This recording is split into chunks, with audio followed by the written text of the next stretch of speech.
चलिए बताता हूं। तो एक कार्यक्रम आज ऐसा हुआ है कि पहली बार कार्यक्रम ले रहे हैं, ऐसा कभी नहीं हुआ। जो भी परिस्थिति हो, लेकिन एक आज आप लोग इतने टाइम से यहां बैठे, कुछ महत्वपूर्ण बातें आपके बीच में मैं कहना चाहता हूं, उसको दिल में आप उतार के लेके जाइएगा, बेशक समाज को लाभ होगा।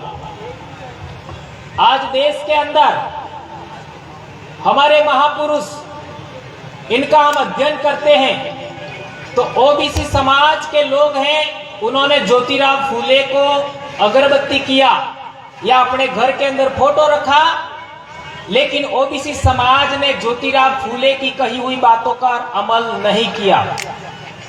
क्या मैं सही कह रहा हूं? सही कह रहा हूं या गलत कह रहा हूं? इसी तरीके से एससी समाज के महापुरुष आपका बाबा साहब अंबेडकर, उन्होंने स्वयं ने कहा है कि मुझे मेरे पढ़े लिखे लोगों ने धोखा दिया। उन्होंने स्वयं ने कहा है, और आज देश आजाद होने के इतने साल बाद भी सिद्ध हो रहा है कि ओबीसी समाज भी बाबा साहब के नक्शे कदम पर नहीं चल रहा है। और आदिवासियों की बात करें, आदिवासी शांति काल में कभी एक नहीं हो सकते, संकट काल में आदिवासी एक जरूर होते हैं। तो अब इस धरती से सदा के लिए आदिवासियों को समाप्त होने का अवसर आ गया है। क्या हम अभी भी टिकट खेलेंगे? ये सोचने वाली बात है। ये हालात जो आज आपके पास में है, वो कल हमारे भी थे। हमने टिकट खेलने वालों का एक तरीका बनाया कि तुम किस तरीके से तुम्हारा सिलेक्शन होगा, किस तरीके से तुमको अधिकतम वोट मिलेंगे और किस तरीके से तुम वहां जाओगे विधानसभा और लोकसभा में, उसका हमने तरीका बनाया। और वहां जाने के बाद भी तुम्हारी नाक में हम नकेल कैसे रखेंगे, इसका भी हमने तरीका बनाया। और मेरे पूर्वज भी धार जिले से गए हैं, लेकिन धार जिला वालों ने यह सबक नहीं सीखा।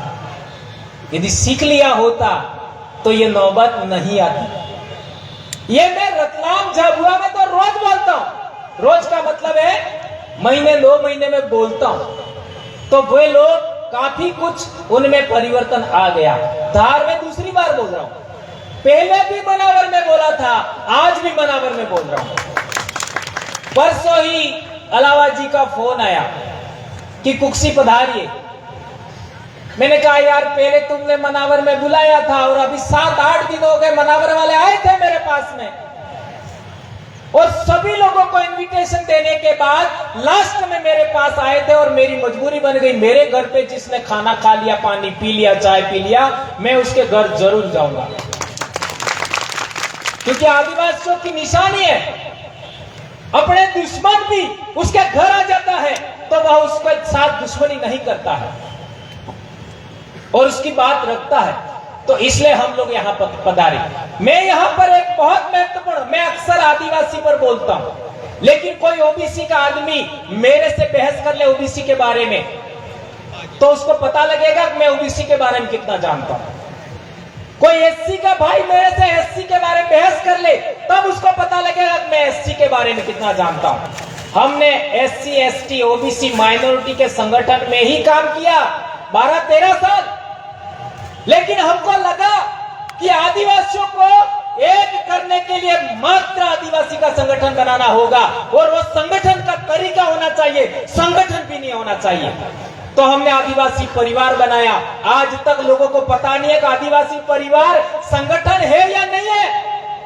लोगों को आज तक समझ में नहीं आया, आदिवासी परिवार कोई संगठन नहीं है, एक आइडियोलॉजी है, एक विचारधारा है, एक व्यवस्था है। और इस देश के अंदर एससी को इकट्ठा करना चाहते हो, ओबीसी को इकट्ठा करना चाहते हो, माइनॉरिटी को इकट्ठा करना चाहते हो, आदिवासियों को इकट्ठा करके एक मुट्ठी में बदलना निकलना चाहते हो, संगठन के विचार से बाहर निकलना होगा। राजनीति अल्पकालिक राजनीति है और धर्म दीर्घकालिक राजनीति है, इसको भी हमें समझना पड़ेगा। आज मध्य प्रदेश के अंदर एससी के लोग परेशान हैं, ओबीसी के लोग परेशान हैं, बेरोजगारी की तो भयंकर हालत है, वो पूरे देश की हालत है। आदिवासियों की तो समस्याओं का कोई सीमा नहीं है। अभी हमारे भाई बहन आकर के बोल रहे थे, ऐसे बहुत भयंकर घटनाक्रम हमारे आसपास हो रहे हैं। मैं आपको एक बात विशेष करके कहना चाहता हूं, वो ये कहना चाहता हूं, आदिवासी आदिवासी आदिवासी बनाम आदिवासी रोकना होगा नंबर 1, एससी बनाम एससी रोकना होगा नंबर 2। जिस दिन ये काम दोनों हो गए, उस दिन ओबीसी भी आपके साथ होगा और आप अजय शक्ति बन जाएंगे। इतनी लाइनें याद कर लो। एक बार और दोहराता हूं, आदिवासी बनाम आदिवासी रोकना होगा, एससी बनाम एससी रोकना होगा। और जिस दिन ये दो काम हो गए, ओबीसी के लोग भी आपका साथ देंगे, माइनॉरिटी के लोग भी आपका साथ देंगे, आप अजय शक्ति बन जाएंगे। इतना सा कहना चाहता हूं। क्या आप इस बात को इत्तेफाक रखते हैं? क्या मैं सही कह रहा हूं? यह हमारे इलाके में हुआ है। एक छोटा सा कस्बा है, जनरल उम्मीदवार था जिला पंचायत में, और हमारे पास कोई जनरल का आदमी मिला ही नहीं, तो हमने एक मुसलमान भाई को खड़ा कर दिया। मुसलमान भाई को खड़ा कर दिया हमारे जो व्यवस्था है उसके अनुसार। तो उसमें क्या हुआ, हमारे आदिवासी, क्योंकि वोटर्स तो 90% तो आदिवासी था, और वो मुसलमान भाई को मुसलमान भी वोट दे नहीं दे कोई गारंटी नहीं थी। उदाहरण देना चाह रहा हूं, इसको केवल उदाहरण हमारे इलाके का इसलिए, और बहुत गजब हुआ है, ऐसा कहीं पर भी नहीं होता है। इसके बाद क्या हुआ, हमारे आदिवासी लोगों ने मीटिंग बुलाई, और मीटिंग बुला करके सवाल रखा कि यार अपने लोग तो मुसलमान को वोट नहीं देंगे, क्या करें। तो हमने कहा कि कांग्रेस और भाजपा के जो लोग दूसरे खड़े हैं उनको दे दो। तो उन्होंने कहा नहीं, ऐसा तो नहीं कर सकते, अपन पार्टी को वोट नहीं दे सकते, तो क्या करें। तो मुसलमान है तो क्या हुआ, वो इंसान है कि नहीं है, इंसान है कि नहीं। और 2000 का दंगा हुआ, 2002 का, उससे पहले तो हमारे गांवों में रहते थे, दुकानें चलाते थे, हमको कोई प्रॉब्लम नहीं हुई आज तक। बस इतने से आर्गुमेंट के बाद हमारे लोगों ने बात मान ली, और आज वो हमारे इलाके में जिला पंचायत का चुनाव जीत गया। पहली बार देश आजाद होने के बाद किसी पार्टी ने उसको, उन माइनॉरिटी के लोगों को इतनी बड़ी टिकट नहीं दिया, और वो जीत गया। आज हमारे समाज के तमाम कार्यक्रमों में वो भाई जाता है, तमाम कार्यकर्ताओं में। यह विश्वास कायम करना होगा। हमारे आदिवासी लोग उस आदमी पर बिलीव किया, विश्वास किया, वो खरा उतर रहा है आज की तारीख में। इसी तरीके से हमने एक एससी के भाई को भी टिकट दिया,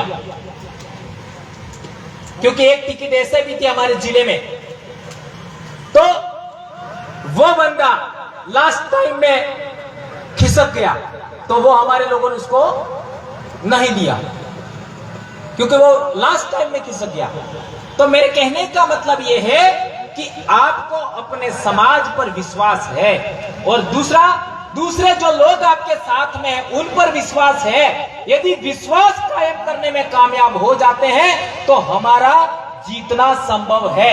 मैं किसी पार्टी की बात नहीं कर रहा, मैं राजनीति की बात नहीं करता, लेकिन आज की तारीख में राजनीति ही देश पर तमाम प्रकार की समस्याओं का कारण बन गई है। आज सुप्रीम कोर्ट देख लीजिए, सुप्रीम कोर्ट के जजमेंट देख लीजिए, इन जजमेंटों का लागू नहीं होने का कारण भी राजनीति है। देश में बेरोजगारी का कारण भी राजनीति है, जल जंगल जमीन छीनने का कारण भी राजनीति है, अत्याचार, दमन, शोषण नहीं रुकने का कारण भी राजनीति है। इस राजनीति का परिमार्जन करना ही होगा, करना ही होगा। और वो तब तक नहीं होगा जब तक आप पूना पैक्ट को नहीं समझेंगे, पूना पैक्ट को नहीं समझेंगे। और ये समझाने के लिए मेरे पास समय नहीं है, शॉर्ट ट्रिक समझाता हूं। शॉर्ट ट्रिक ये है कि हमारी रिजर्व जो सीट है, हमारी जो रिजर्व सीट है, उस पर जब तक आदमी उनके द्वारा सेलेक्ट किया हुआ जाएगा, तुम्हारी समस्याओं का समाधान कभी नहीं होगा। जाओ, तुम्हारे द्वारा सेलेक्टेड आदमी वहां जाना चाहिए। एक लाइन में जवाब है इसका, उनके द्वारा सेलेक्टेड आदमी नहीं जाना चाहिए, तुम्हारे द्वारा सेलेक्टेड आदमी जाना चाहिए। और जब ये करने के लिए बैठोगे तो तुम्हारे अंदर सिलेक्शन की बात आएगी, तो एक आदमी खड़ा होना चाहिए, दो खड़े होने चाहिए, वहां 50 खड़े हो जाते हैं। उनको कैसे रोकें? ये है तरीका, ये है बात। उसके लिए हम लोगों ने जनप्रतिनिधि सिलेक्शन प्रणाली बनाई है। और ये जनप्रतिनिधि सिलेक्शन प्रणाली आप लोगों ने समझ ली। ये मैं मंच पर नहीं बोल सकता, मैं जानता हूं, लेकिन बोलूंगा नहीं। हमारे इसके लिए ट्रेनिंग देने वाले लोग हैं। जनप्रतिनिधि सिलेक्शन प्रणाली को आप समझोगे तो ही 2023 में आप सफल होंगे। मैं पुनः यहां से कह के जा रहा हूं, वरना आप सफल नहीं होंगे। लिख लो आज ही। साइन चाहो तो मेरी साइन कर देता हूं मैं, मेरे साइन दूसरा कोई नहीं कर सकता। नहीं जीतोगे, गारंटी दे रहा हूं। यदि आप लोगों ने इस बात को रोका, कौन सी बात को? एक से अधिक खड़े हो जाते हैं आदमी, उनमें से एक कैसे करें, यह तरीका नहीं सीखोगे तो आप लोग सफल नहीं हो सकते। इसी बात के लिए हम लोग यहाँ के मध्य प्रदेश के लोगों को बार बार सजेशन करते हैं, और कई लोग इस बात को समझ भी गए। मैं यहाँ पर यहाँ के विधायक महोदय जी के विरोध में नहीं आया हूं। नंबर 1, मैं यहाँ पर आपके समर्थन में नहीं आया हूं। नंबर 2, ये बात अच्छे तरह समझिए, न यहाँ के विधायक जी के विरोध में आया हूं, न आपके समर्थन में आया हूं। मुझे पहले से पता था मध्य प्रदेश के सबसे ज्यादा जाबाज लड़ाके, सबसे ज्यादा जाबाज कार्यकर्ता यहां इकट्ठा होंगे, इसलिए मैं आया। और वो जाबाज लड़ाकों को यदि मैंने आने वाले समय में जो समस्याएं हमारे समाज के सामने आने वाली है, आपके सामने आने वाली है, उसका थोड़ा बहुत भी आपको मैंने समझा दिया तो मैं सफल हो जाऊंगा, ऐसा सोच करके मैं आया हूं। इसलिए मेरे भाइयों, आप लोगों से बार बार अनुरोध है मेरा, एक बात गांठ बांध लीजिए, आज के बाद कभी भी आदिवासी बनाम आदिवासी नहीं करेंगे, एससी बनाम एससी नहीं करेंगे, ओबीसी बनाम ओबीसी नहीं करेंगे, माइनॉरिटी बनाम माइनॉरिटी भी नहीं करेंगे, क्योंकि आप मुस्लिम भाई भी सुन रहे हैं। अब सवाल पैदा होता है बहुत महत्वपूर्ण, जो लोग हमारे आदिवासी समाज के ही लोग, जो आदिवासी समाज में ही पैदा हुए, वे लोग रात दिन आदिवासी समाज को बिखेरने का काम करते हैं, उनका क्या? जो लोग एससी समाज में पैदा हुए और एससी समाज को रात दिन बिखेरने का काम करते हैं, उनका क्या?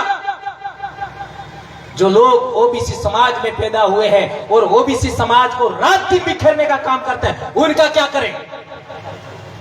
उनका भी तरीका हमारे पास में है, उसका भी इंजेक्शन हमने बनाया है। लेकिन उस इंजेक्शन को हाथ में लेने का आप सीखो तब ना, लगाने का बाद में हाथ में लो तो सही। वो इंजेक्शन भी हमने बनाया है।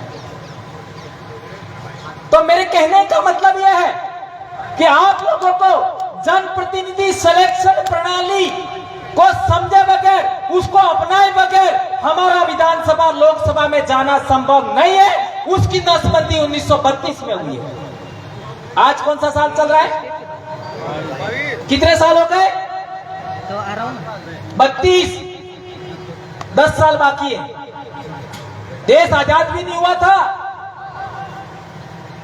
देश में अंग्रेज थे, संविधान नहीं बना था।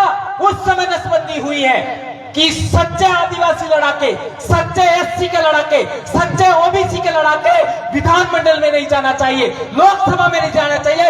उसका बंदोबस्त तो 1932 में हुआ, और 1932 में मेरे दादा की शादी भी नहीं हुई थी। मेरे दादा की शादी भी नहीं हुई थी। सोच लो वो लोग कितना एडवांस है जिनको आप विरोधी मानते हैं। और मैं भंवरलाल परमार मेरे साथ जी रहे इस धरती पर जितने भी जीव हैं, चाहे वो किसी भी समाज का आदमी हो, किसी भी धर्म का आदमी हो, किसी भी देश का आदमी हो, कोई भी जीव जंतु हो, मैं किसी का दुश्मन नहीं हूं, मैं मानवता का पक्षधर हूं। इसलिए मेरा दायित्व बनता है हमारे देश के अंदर लोकतंत्र कायम होना चाहिए, लोकतंत्र जिंदा रहना चाहिए, संविधान लागू होना चाहिए, मानवता आबाद होनी चाहिए। हमारे देश की शिक्षा पद्धति, हमारे देश के अंदर एक ऐसा विश्वविद्यालय था, 2 से 4 विश्वविद्यालय थे, लेकिन एक विश्वविद्यालय को बार बार याद किया जाता है, नालंदा। 10,000 स्टूडेंट एक जगह पढ़ते थे, आवासीय विद्यालय था, 2000 शिक्षक वहीं रहते थे। क्या इस देश में आज 70 साल हो गए, आजाद हुआ देश, एक भी इंस्टीट्यूशन ऐसा नहीं बना आज की तारीख में। वो देश उस जमाने का विश्व गुरु था। यदि उस तरीके का विश्व गुरु का हम कायम करना चाहते तो हम लोगों को राष्ट्रवाद की परिभाषा भी दूसरी बनानी होगी। सच्चा राष्ट्रवाद क्या है? हमारे साथ जी रहे सभी जीवों का कल्याण होना चाहिए, यह सच्चे राष्ट्रवाद की परिभाषा होनी चाहिए। इसको आप जिएंगे, ऐसा मैं विनम्र अनुरोध करना चाहता हूं। दोस्तों, मैं बार बार कहना चाहता हूं आपको एक बात कि आप लोग यदि डेमोक्रेसी के अंदर, आप लोकतंत्र के अंदर संविधान को मानते हुए, कानून को मानते हुए आप विधानमंडल में जाना चाहते हैं, लोकसभा में जाना चाहते हैं, आप एक बार जनप्रतिनिधि सिलेक्शन प्रणाली कैसे होगी और इसका इंप्लीमेंट करने से क्या लाभ होगा, उसका हमारे राजस्थान के लोगों से एक बार आप प्रशिक्षण जरूर लेंगे, ऐसा मैं कहना चाहता हूं। और आपको वहां नहीं आना है, वो लोग आपके पास आएंगे, क्योंकि आपका और मेरा खून एक ही है। यह कहना चाहता हूं, यदि आप भील है, भिलाला है या बारेला है, तो भी भंवरलाल परमार और आपका खून एक ही है, उसको कोई माइकल अलग अलग नहीं कर सकता। यह बात मैं बार बार कहना चाहता हूं। ये रामदेव काकोड़िया, ये हमारा लोकेश मेरा छोटा भाई, और ये 2-4 भाई, सुमेर भाई, कितना बढ़िया बेहतर बोले, और बहुत सारे बातें कितना बढ़िया बोले, लेकिन क्या कारण है कि हम लोग पुलिस केस में फंस जाते हैं? इसका भी हम लोगों को थोड़ा सा और मंथन करने की जरूरत है। मैं उसके बारे में ज्यादा बात नहीं करूंगा। एक इंपॉर्टेंट बात, ये बहन आई थी, उनके लिए आप लोग जो भी थोड़ा बहुत न्याय दिलाने में सक्षम हैं, क्योंकि यहां पर हमारे से ज्यादा लोग रहते हैं और आप सक्षम हैं, आपके ऊपर कोई प्रश्नवाचक चिन्ह लगा सकता। पूरे देश के अंदर, पश्चिमी भारत के अंदर आदिवासियों के संगठन है, वो सबसे ज्यादा ताकतवर है, सब लोग जानते हैं, और आप उनको न्याय दिलाएंगे ऐसा मैं मानता हूं। एक इंपॉर्टेंट बात और कहना चाहता हूं मैं, 30 तारीख को हमारे पूरा बहुत बड़ा कार्यक्रम हमारे राजस्थान में हो रहा है। या कम से कम 10 से 12 लोग हम बोलने वाले आने वाले थे, लेकिन उस काम में लगे हुए हमारे एमएलए साहब है, वो भी आने वाले थे, लेकिन वो सब उनकी ड्यूटी वहां लगा दी हमने। तो मैं ये कहना चाहता हूं कि आप लोगों को वहां पधारना है, वहां पधारना है, और वहां पर आपको बोलना है। भले मैं बोलने से रह जाऊं चलेगा, कांतिबाई बोलने से रह जाए चलेगा, लेकिन आप एक बार आइए, आप एक बार, कई भाई हमारे ये 8-10 भाई यहां बैठे हुए जो कई बार वहां राजस्थान में आए, जैस के मेरा अभी मामला हुआ उसमें भी आए थे, बोले।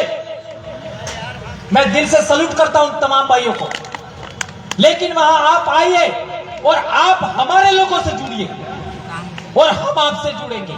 आदिवासियों की एक समस्या है, एससी समाज की एक समस्या है, ओबीसी समाज की भी एक समस्या है। वो अपने साथ सबको जोड़ना चाहते हैं, लेकिन वो किसी के साथ जुड़ना नहीं चाहते। समझ रहे?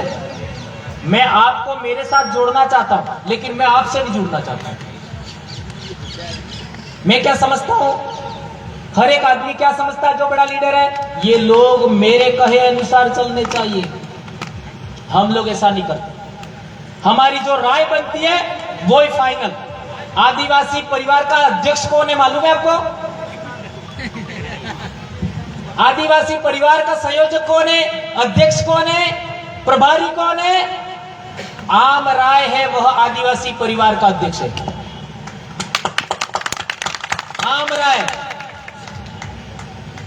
मैं अध्यक्ष नहीं हूं, न कांति भाई अध्यक्ष है, न राजकुमार अध्यक्ष है, कोई नहीं है। आम सहमति, आम राय है, वही अध्यक्ष है। अभी हमारे पिछले 2018 से कुछ साथी हमारे से अलग हो गए। क्यों अलग हो गए? इन टिकटों के चक्कर में। अभी हम लोगों ने पिछले कुछ 2-4 दिनों से हम लोग अभी उनके से सहमति ले रहे, चर्चा कर रहे, तो वो तो उसी तैयारी में बैठे थे कि वो हमारे पास कब आए, हम लोग उनके साथ जुड़े। हमारा सुलह हो रहा है और सुलह हो जाएगा। हमारा तमाम प्रकार के लोग हमारे से दूर है, वो हमारे साथ जुड़ जाएंगे, इसकी गारंटी मैं आपको यहाँ पर अभी दिन डूबे दे सकता हूं। तो आप लोगों से मेरा अनुरोध है कि जो लोग हमारे समाज से, हमारे संगठन से अलग हुए हैं, उनको भी हमें जोड़ना चाहिए।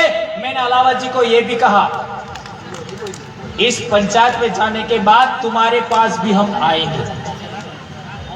आएंगे, भले वो आज आए, कल आए, परसों आए, कभी भी आएंगे। और यदि आप हमारी बात सुनते हैं तो हम सलाह मशवरा करके एकजुटता कायम करने का भी प्रयास कर सकते हैं। यदि दोनों गुट हैं वो सहमत हो तो, ये भी हमने बोला है। तो आप लोगों से विशेष करके मेरा, जितने भाई यहां पर आए हैं, मैं हर बार जो बातें ज्ञान की बताता हूं वो यहां पर नहीं बता पाया, क्योंकि आपने इतने क्वेश्चन, इतनी समस्याएं गिना दी कि इन समस्याओं का समाधान जो आप लोगों ने खोजा था उसके बारे में मेरा बोलना जरूरी हो गया। आप लोगों को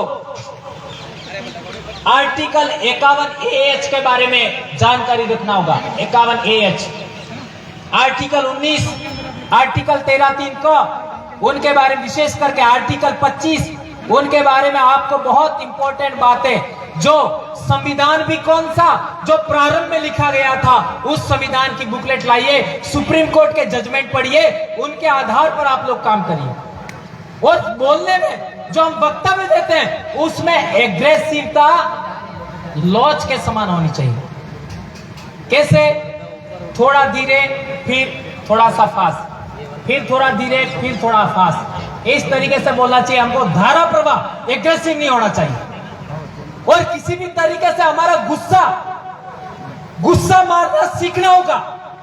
मेरे को भी, मैं बहुत ही आपका गुस्सेल आदमी हूं, लेकिन मेरे को एक आदमी ने बताया था, भंवरलाल गुस्सा मारना सीखना होगा। और मैंने गुस्सा मारना सीखा, आज मैं बहुत सहनशील बन गया हूं। अभी मेरे को कोई भी लोग गाली देते हैं, मेरे को कोई फर्क नहीं पड़ता। बहुत कुछ अनाप शनाप कहते हैं, मेरे रंग के बारे में भी बात करते हैं। मैं 2011 में इस बीमारी से ग्रसित हुआ, लेकिन यह बीमारी से ग्रसित होने के बाद मैं सबसे ज्यादा फेमस हुआ। मेरे फोटो आगे के नहीं मिलेंगे, क्योंकि मैं तो 2002 से काम करता हूं समाज में, लेकिन 2011 में मेरे को हुआ, उससे पहले कई फोटो नहीं मिलेंगे। फेसबुक पर एक फोटो मिलेगा मात्र। आज लाखों लोगों के पास मेरे फोटो है, लाखों, और न जाने कहां कहां लोग सुनते हैं। ये बीमारी होने के बाद मैं और ज्यादा फेमस हुआ।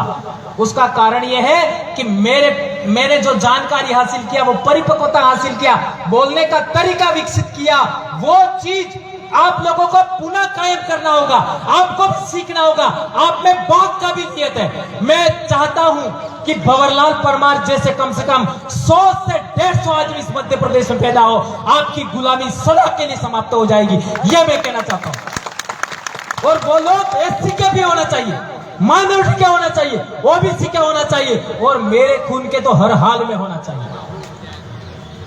और मैं, वो पोटेंशियल आप में है, वो काबिलियत आप में है, बस थोड़ा सा आपको प्रशिक्षण लेने की जरूरत है, कैडर लेने की जरूरत है। और एक बार पुनः कहना चाहता हूं, जयस संगठन को बिखरने से रोकना है, इसको मजबूत बनाना है। भंवरलाल परमार की रईस है जिंदगी, खत्म हो जा चलेगा, लेकिन मैं आपके जयस को पुनः मजबूती देने के लिए, उसको पुनः मजबूत बनाने के लिए, पुनः एक करने के लिए अपनी जान की बजाय बाजी लगाने के लिए तैयार हूं। आज हमारे राजस्थान में देख लीजिए, पड़ोसी गुजरात में देख लीजिए, आदिवासी परिवार की मजबूत जड़ें कायम हो गई है, उसको अब कोई हिला नहीं पाएगा। मैंने एक किताब भी लिखी है, आदिवासी परिवार विजन बुक, उसको भी आप लोगों को पढ़ना चाहिए। लेकिन आप कहोगे कि मेरे को दे दो, मैं कभी देने वाला नहीं हूं। उसके लिए आपको मेरे घर आना पड़ेगा, रोटी का प्रबंध करूंगा, सोने का प्रबंध करूंगा, वो नहीं मिलेगा जी। हाँ, फोटो भी नहीं मिलेगा। वो बोल रहे, उनको मालूम है इसमें क्या क्या लिखा है। इतनी इंपॉर्टेंट बातें लिखी है कि हमारे समाज को किस तरीके से हम जोड़ सकते हैं, और जुड़ने के बाद टूटेगा कैसे नहीं, वो सब बातें लिखी हुई। हम देते क्यों नहीं है? क्योंकि पता ही नहीं पड़ता साला कौन हमारा है कौन। आगे नहीं बोलता हूं। बहुत सारी बातें आप लोगों ने सुनी, इतने टाइम तक आप बैठे, और एक दो साथी हमारे बीच में और हैं, उनको भी सुनना है, इसलिए मैं अपनी बात को जितनी कह दी उतना ही।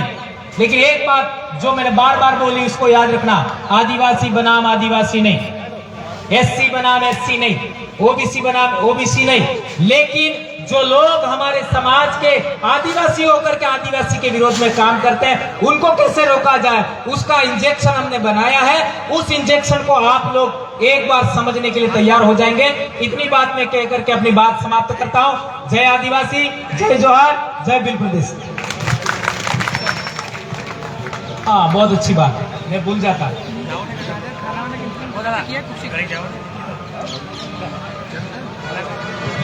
सरदारपुर जहां माही नदी निकलती है, उस जगह पर हम ये चाह रहे हैं कि आदिवासी परिवार और जयस का संयुक्त कार्यक्रम हो, और इसमें भीम आर्मी, आजाद समाज पार्टी, जो भी साथी एससी के और ओबीसी के, ओबीसी आपका ओबीसी महासंघ है ना, वो सभी पधारे, और 2 दिन का कार्यक्रम हम ऐसा चाहते हैं। क्या आप लोग सहमत हैं इसके लिए?